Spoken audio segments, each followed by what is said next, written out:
Mr. Shram, did you really go through the ticket inspection to get in here? Huh? Me? Why am I being singled out, my friend? Do I seem that suspicious? It's not that you stand out as suspicious, more that everyone else has been ruled out as trustworthy. Okay.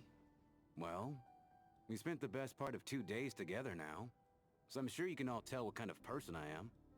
I'm a true gentleman. I never dream of doing something like sneaking to the theater without a ticket. Yeah, I have no doubt that you're a good person. But the problem is, none of us here actually know you, so no one can say for sure that you are who you claim to be. Although, actually, what was it you said last night? Yeah, you're friends with that water imp, which is why you understand our primary mode of expression. Last time I checked, there were barely any of us remaining in Snezhnaya, since most of the water imps left. Could you tell me a little bit more about your friend? There's a good chance I actually know her. And I suppose it's also kind of a way for everyone else to get to know you a little better.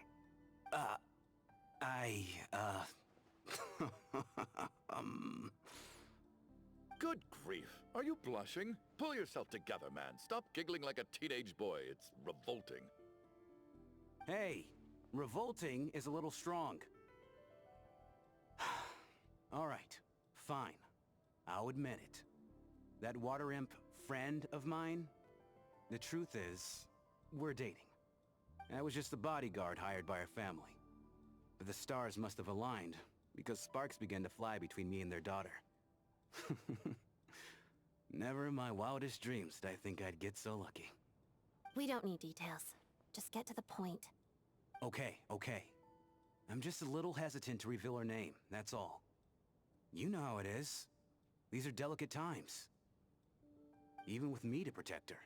If word gets out that she's dating a human, both the Fae and human factions will give her a hard time. Really? Wait, no. That can't be. Huh?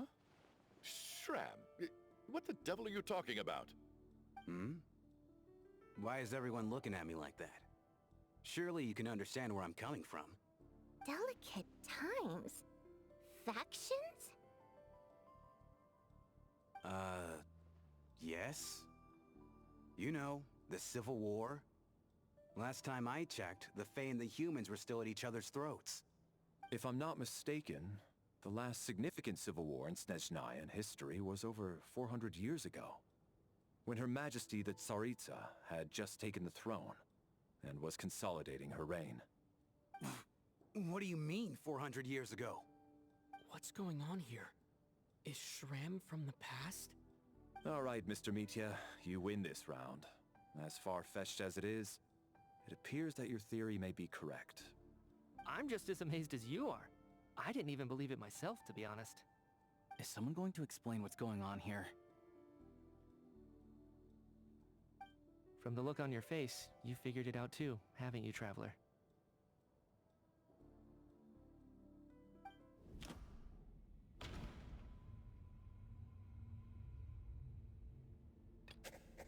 That seems to be the case.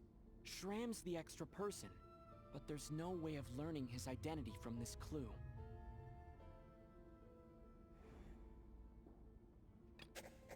Vodyanitsa's private letter touches upon the history of the Water Imp aristocracy's exile, but reveals nothing about Shram's identity. No, the truth lies within the clues we've already discovered.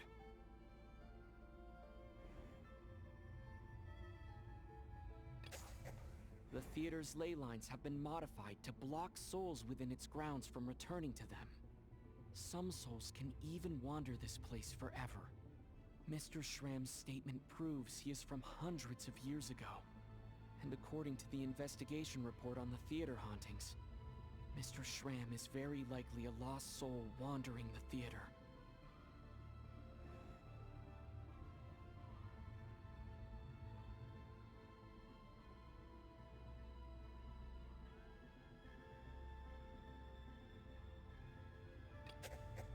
this is Mr. Valeri's hypothesis. If there is no supernatural element to this incident, it's very likely to be true.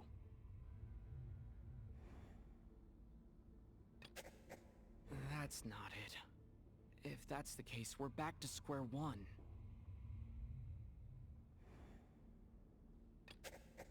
I don't think I'm that redundant.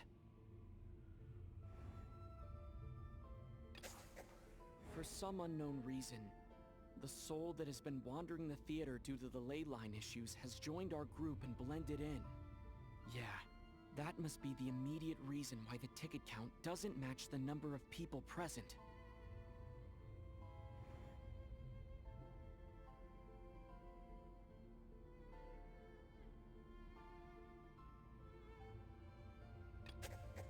The death of those victims is an irrefutable fact. It is the outcome of whatever's going on here. What we need to do now is find the truth within this information.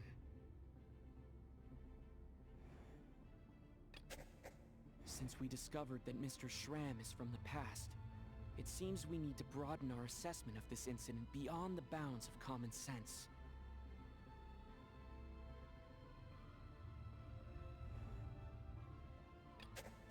All of last night, Lelik, that is, Odette was under surveillance, which rules her out.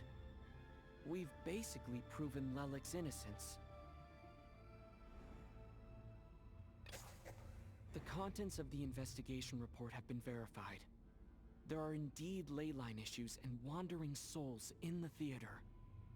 Death likely symbolizes the deceased. Mr. Schramm, for instance. Death is near. That must mean that there's a dead person in our midst.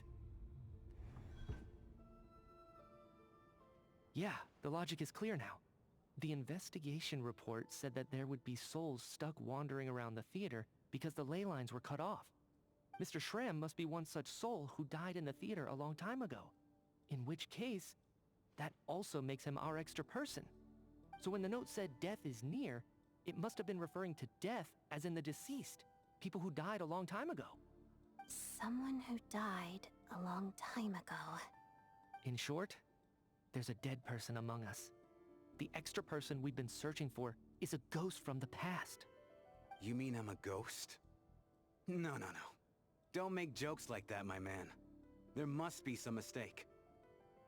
But even if I was dead, I know for a fact I didn't kill anyone these past 2 nights. Yeah, even if all that's true, the report also said the souls inside the theater can't affect reality, right? They're harmless. Then what if the problem isn't the souls at all, but the ley lines themselves? The ley lines have a powerful ability to attract and devour souls. Let's say that the ley lines are like a black hole, constantly seeking to engulf souls. But the souls that don't want to return are trying to avoid being sucked in. Huh. Why does this analogy sound so familiar? What happens when the black hole can't achieve its goal? I'm only speculating here, but what if it ended up swallowing innocent souls by mistake? Or intentionally taking other souls to compensate?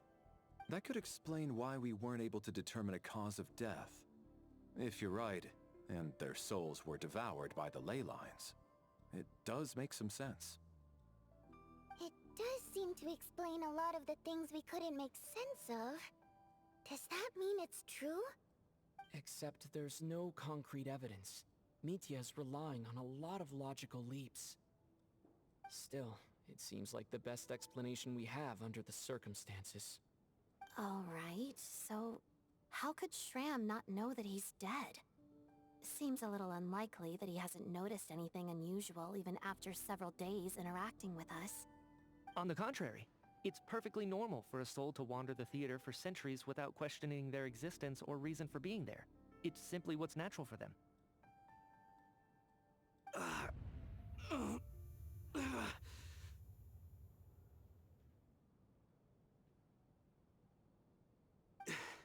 You know what, Mr. Brainiac?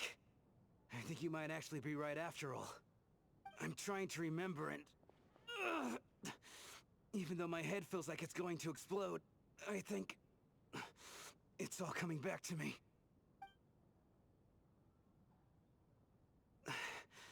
I was the one who didn't want to remember my own death. So I forced myself to forget. Well, I'm sure those are painful memories. My lady and I snuck out to go on a date one day. We bought tickets for the theater. It wasn't really my thing, but I was just happy to be together.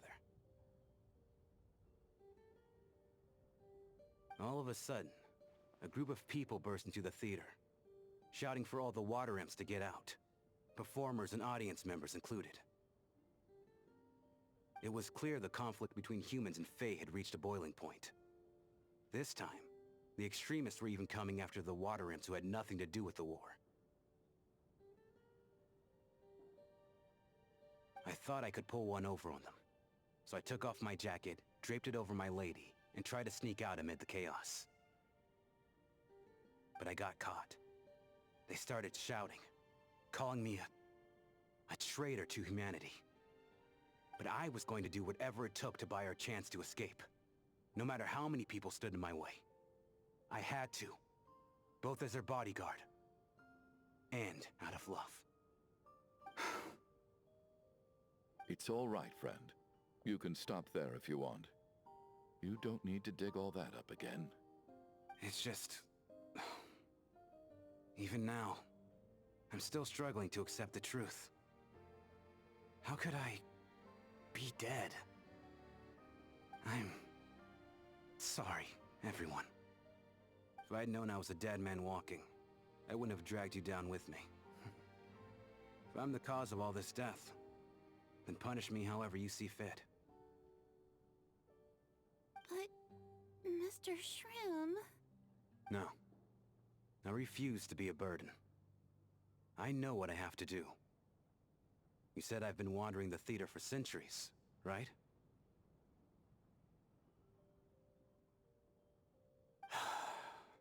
I guess it's high time I got a breath of fresh air. Out there, I mean. I'll leave this place, and take all this death with me. Go out on my own terms. Mr. Shram, I'm sure we can figure out a different course of action. My good sir, we both know I'm not supposed to be here. I should have accepted my death long ago. One way or another, this has to end. Unless you're saying this goes against another one of your military principles somehow. No, I'm speaking on a personal level this time. Let it go, man. Oh, wait. One last thing. Miss Water Imp.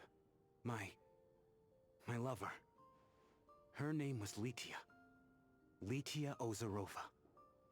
Do you know what happened to her? Ozarova. Oh, Auntie Ozarova. That's what we all called her. I remember her as a very kind elder. She had a bunch of kids, too. I'm so glad she survived. And she had lots of kids? Good. That's... good. I could hardly expect her to stay single just because of what happened to me, right? As long as she went on to be happy, that's all that matters. Besides, I'm dead. My soul has been wandering around here for so long because I was worried about her. But now, I can go without regret. There's no need to see me off, my friends. I've enjoyed our time together over these past few days. Perhaps we'll meet again in the next life.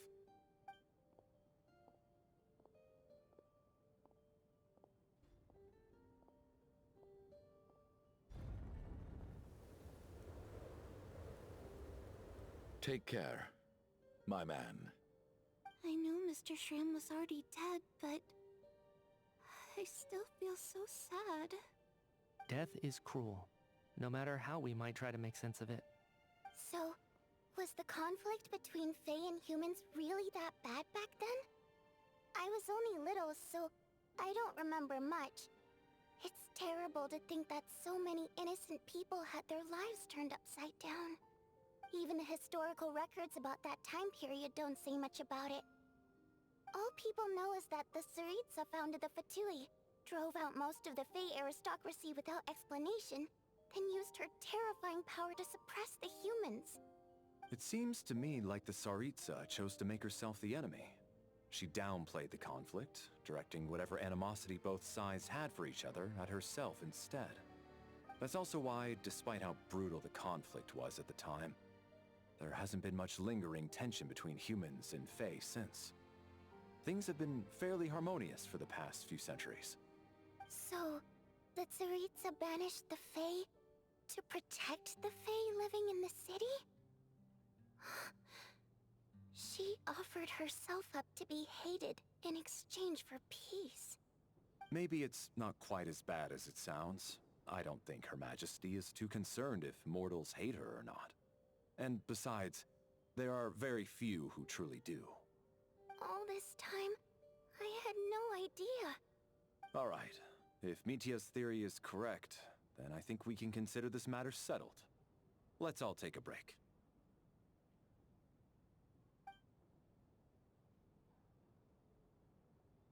Ugh, if only this blasted storm wasn't still raging on.